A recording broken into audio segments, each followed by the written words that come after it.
আসসালামু আলাইকুম। বোনদের সাথে দেখা করার জন্য চলে গিয়েছি। খুবই ভালো লেগেছে, মুখে প্রকাশ করতে পারবো না, এত ভালো লেগেছে বোনদের সাথে দেখা করে। সব বোনদের একটু একটু পায়ের ক্লিপ নিয়ে নিলাম। সরি, আগে বলে দিচ্ছি বোনদেরকে। দেন একটু গরু দেখতে চলে গিয়েছি। আমাদের প্রত্যেক বছর নিজেদের গরু বাড়িতেই পালা হয়, সেই গরু দিয়েই কোরবানি দেওয়া হয় মাশাল্লাহ।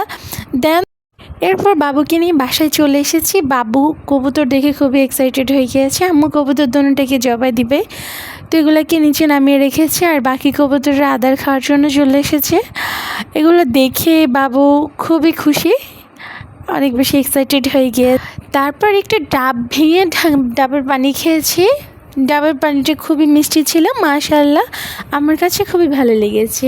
ডাবের শ্বাস তো আমার খুব পছন্দ, আপনাদের কার কার পছন্দ জানাবেন। আমার বাবুরও ডাবের শ্বাস খুবই পছন্দ।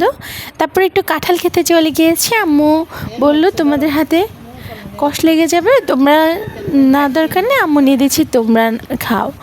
তো মায়েরা হয়তো এরকমই হয়। তো এরপরে কয়েকটা লিচু খেয়েছি, বাসায় বানানো হয়েছে সিঙ্গারা। দেন সবাই মিলে একসাথে সিঙ্গারা খেয়েছি। সবাই ভালো থাকবেন, সুস্থ থাকবেন, আমাদের সবার জন্য দোয়া করবেন। আল্লাহ হাফেজ।